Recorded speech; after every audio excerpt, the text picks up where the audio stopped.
Lorsque Terrence Howard a lâché cette phrase, personne n'était prêt pour la suite. Dans une interview explosive qui fait le tour d'Internet, la star d'Empire ne s'est pas contentée de faire des allusions. Il a révélé ce qui se passait réellement lors des fêtes tristement célèbres de Diddy et la liste des célébrités qui y auraient été mêlées. Plus de 50 noms. Et les retombées. Elles pourraient tout changer. Voyons ce que Terrence a dit. Pourquoi Hollywood tremble? Et les célébrités qui, selon lui, ont payé un lourd tribut simplement parce qu'elles étaient dans la salle.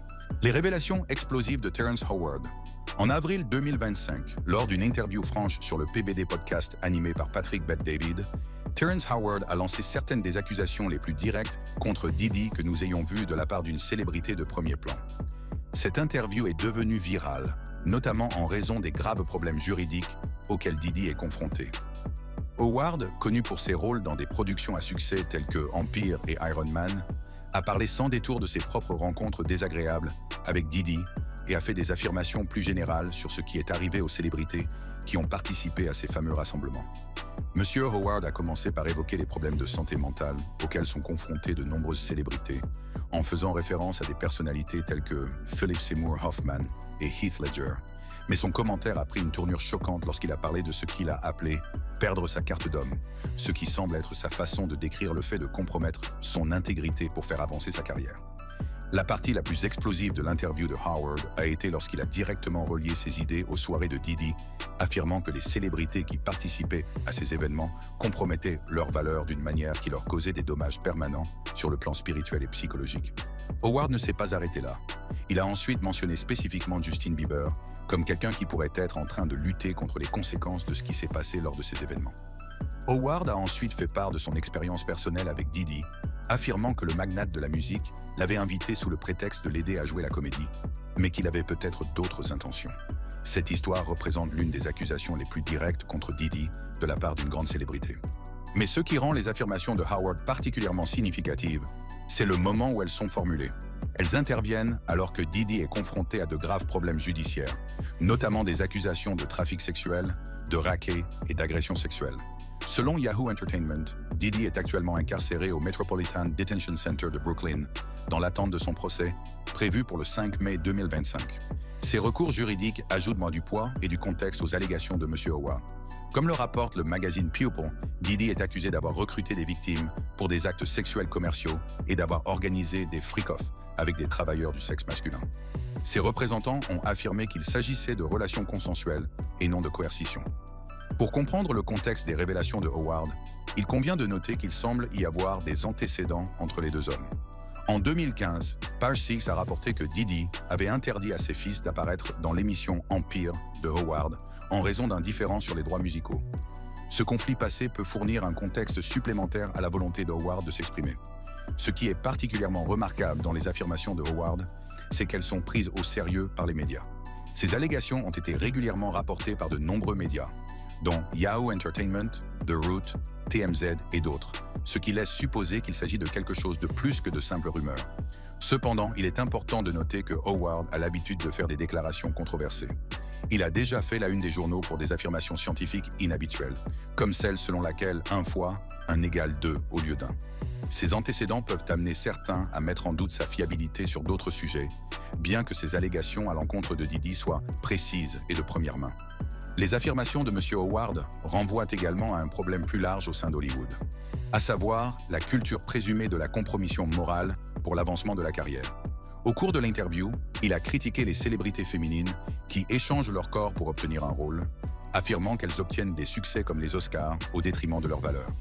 Le point de vue d'Howard met en lumière ce qu'il perçoit comme un problème systémique dans l'industrie du divertissement, où les limites personnelles sont mises à l'épreuve et où les individus naviguent dans des paysages sociaux et professionnels complexes, souvent au détriment de leur intégrité.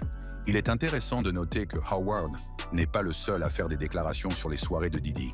L'ancien garde du corps Gene Deal s'est également exprimé sur le comportement et les relations de Diddy.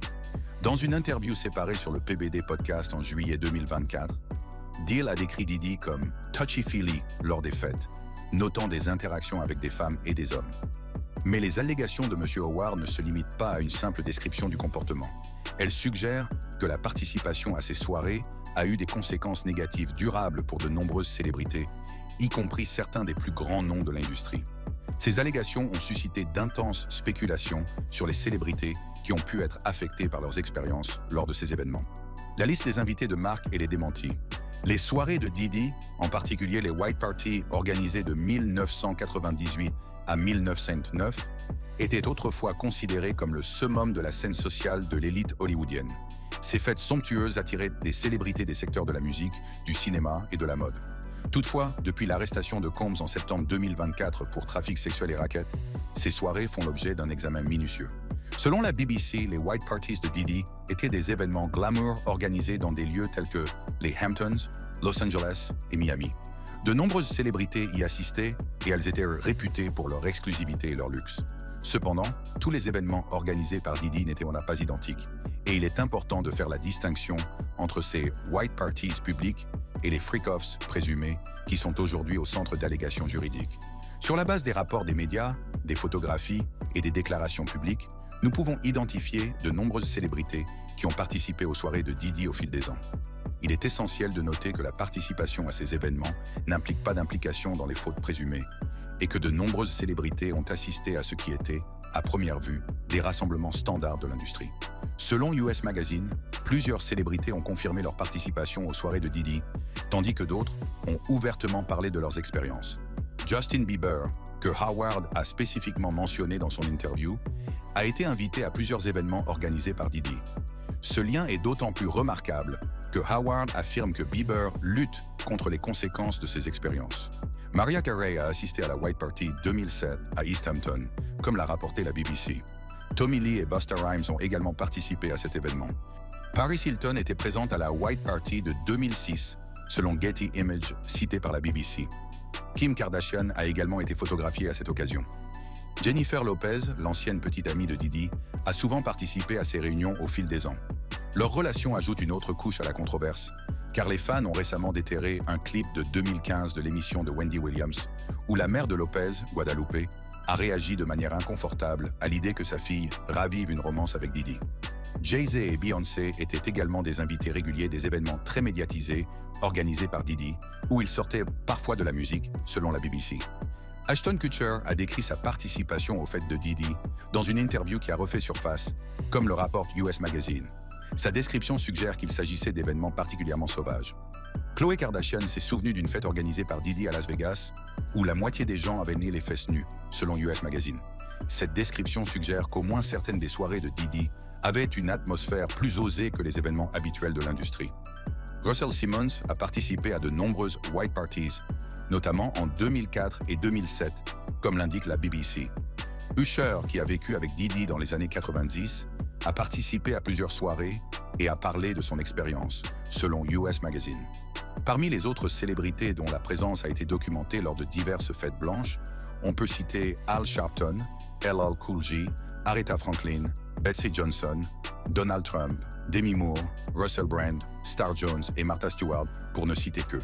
La liste complète des participants au fil des ans se compterait probablement par centaines et comprendrait les plus grands noms d'Hollywood.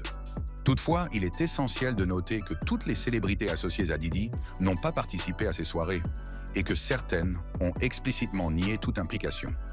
Plusieurs personnalités ont tenu à prendre leur distance par rapport aux événements organisés par Diddy ou à préciser qu'elles n'y avaient pas participé. Ice Cube a déclaré clairement lors d'un concert à Las Vegas en 2024 « Moi et Toilette n'avons jamais été à une fête de Diddy », comme l'a rapporté US Magazine. 50 Cent a fait savoir qu'il évitait les rassemblements de Diddy, expliquant « J'ai dit très clairement que je n'allais pas aux fêtes de Puffy », citant l'inconfort de l'atmosphère d'après US Magazine. Cat Williams a déclaré en plaisantant qu'il avait refusé 50 millions de dollars pour éviter les fêtes de Diddy, suggérant qu'il savait qu'il y avait quelque chose d'anormal à propos de ces événements, selon US Magazine. Jaleel White a déclaré qu'il n'avait jamais été invité à ces événements, remarquant que le rejet est la protection de Dieu, comme l'indique US Magazine. Ray J a insisté sur le fait qu'il n'a jamais été témoin de crimes ou de trafic lors des événements auxquels il a assisté, déclarant « Nous n'avons jamais vu les choses qui sont dites », selon US Magazine. Outre les célébrités qui ont confirmé ou infirmé leur présence, une liste Diddy non vérifiée circule en ligne. Selon le Times of India, cette liste comprend des noms comme Leonardo DiCaprio, Megan Fox et Howard Stern. Cependant, il est important d'aborder cette liste avec prudence, car elle manque de preuves crédibles et semble être basée sur des spéculations des médias sociaux plutôt que sur des sources vérifiées. La liste a été comparée aux listes spéculatives associées à Jeffrey Epstein, et aucune célébrité n'a été directement impliquée dans l'affaire judiciaire de Combs. Des actions comme celle d'Usher et de Megan Fox, qui auraient supprimé des messages sur les réseaux sociaux en rapport avec Justin Bieber, ont alimenté les spéculations, mais aucune preuve concrète ne relie ces actions à l'affaire Diddy. Il convient de noter que la nature des fêtes organisées par Diddy était très variable. Selon certains participants, comme Arsenio Hall, il y avait des rassemblements familiaux auxquels participaient des enfants. D'autres, comme l'événement décrit par Khloé Kardashian, avaient une atmosphère plus adulte. Cette diversité fait qu'il est difficile d'émettre des hypothèses générales sur ce que tous les participants ont vécu ou vu. Le contexte juridique entourant ces parties ajoute encore à la complexité de la situation. Combs a été arrêté en septembre 2024 et fait face à des accusations de trafic sexuel et de racket, avec un procès prévu pour mai 2025, selon le Miami Herald. Les allégations portent sur l'orchestration de freak-offs impliquant des actes sexuels forcés, mais aucune preuve ne confirme l'implication des célébrités dans ces événements spécifiques. L'avocat Tony Buzbee, qui représente plus de 100 accusateurs, aurait envoyé des lettres à des célébrités anonymes qui ont assisté à ces événements, les mettant en garde contre leurs responsabilités potentielles s'ils étaient au courant de la mauvaise conduite mais n'ont rien fait selon le Miami Herald. Cela suggère que certains participants ont pu être témoins de comportements douteux, même s'ils n'étaient pas directement impliqués. Un autre aspect intéressant de cette controverse est la façon dont certaines célébrités ont semblé avoir des prémonitions sur les problèmes juridiques actuels de Diddy. Par exemple, un clip de Rosie O'Donnell faisant une blague sur Diddy lors des Grammy Awards 2000 a récemment refait surface. O'Donnell disait que Lauryn Hill avait 4 nominations et TLC 8, mais que Sean Combs en avait 5 ou 10, faisant référence à une potentielle peine d'emprisonnement. Bien qu'il s'agisse d'une référence aux différents problèmes juridiques auxquels Diddy était confronté à l'époque, la plaisanterie a pris un nouveau sens à la lumière des accusations actuelles. De même, Diddy lui-même a semblé préfigurer ses ennuis judiciaires dans une déclaration faite lors de ce même événement. Ces clips suggèrent que les inquiétudes concernant le comportement de Diddy n'étaient pas entièrement nouvelles, même si elles n'ont été portées à la connaissance du public qu'aujourd'hui. L'évaluation de l'implication des célébrités dans les soirées de Diddy est particulièrement difficile en raison du manque de clarté sur les événements qui ont été les freak-offs présumés où des comportements répréhensibles se sont produits. Sans cette information, il est difficile de déterminer quels participants ont pu être témoins ou conscients d'un comportement problématique. Les allégations et les implications plus larges. Tout d'abord, examinons les allégations à l'encontre de Diddy. Selon le magazine People, Diddy fait l'objet de graves accusations, notamment de trafic sexuel, de racket et d'agression sexuelle. Ces problèmes juridiques ont commencé à s'aggraver avec un procès intenté par son ex-petite amie, Cassie Ventura, en novembre 2023, l'accusant de viol et d'abus répétés au cours de leur relation qui a duré 10 ans.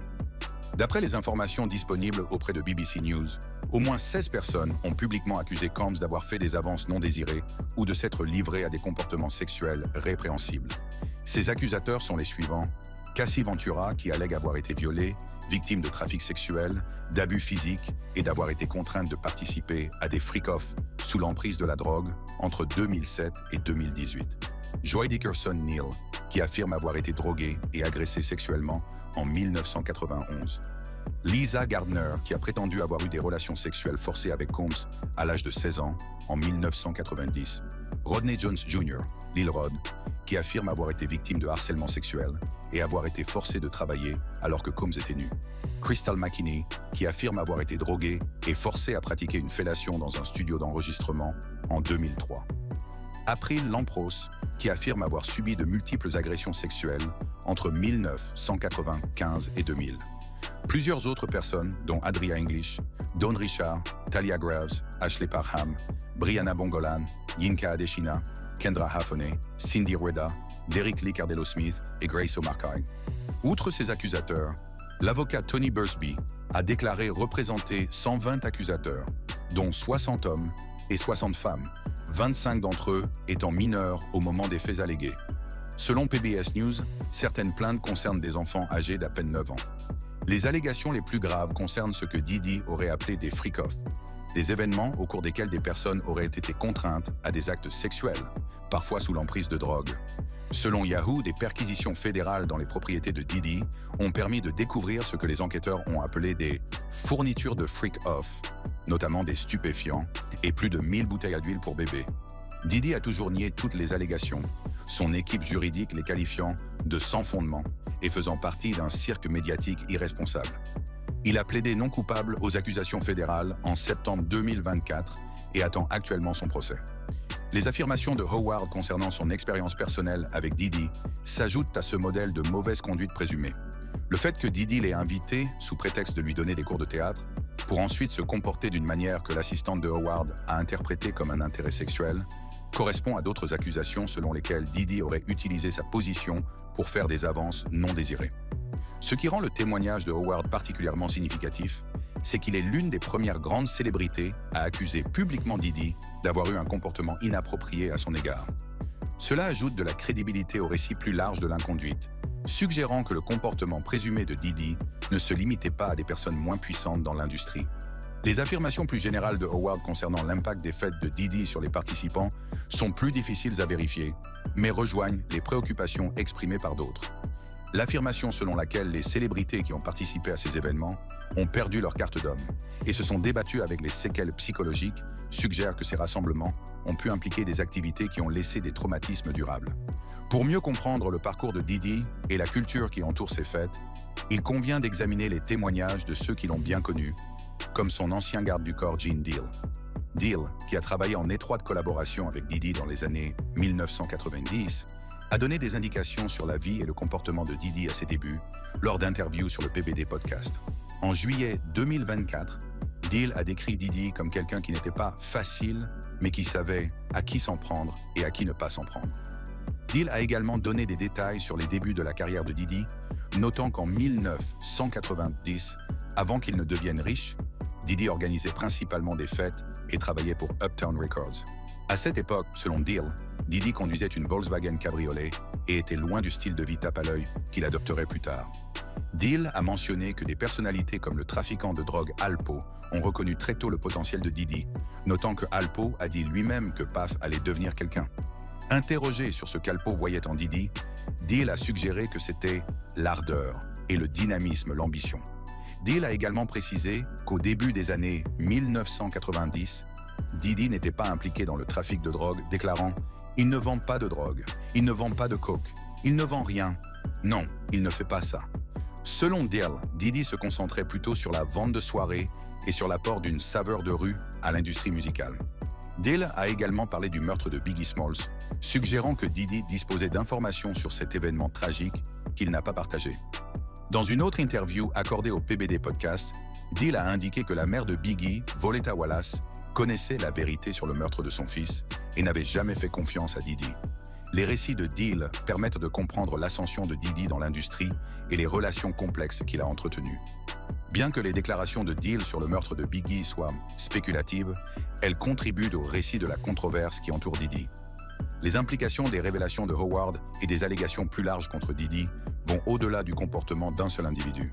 Elles soulèvent de graves questions sur la dynamique du pouvoir dans l'industrie du divertissement, sur la culture du silence qui peut entourer les comportements répréhensibles et sur les conséquences psychologiques de la compromission des valeurs d'une personne pour faire avancer sa carrière. La mention spécifique par Howard de Justin Bieber en tant que personne luttant contre les séquelles de ses expériences est particulièrement remarquable.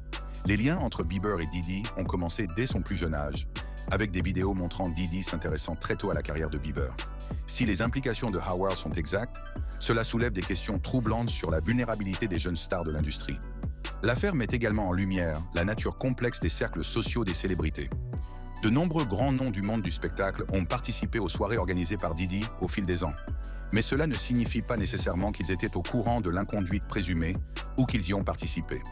La diversité des événements organisés par Diddy, qu'il s'agisse de rassemblements familiaux ou de fêtes plus orientées vers les adultes, fait qu'il est difficile d'émettre des hypothèses générales sur ce qu'ont vécu les participants.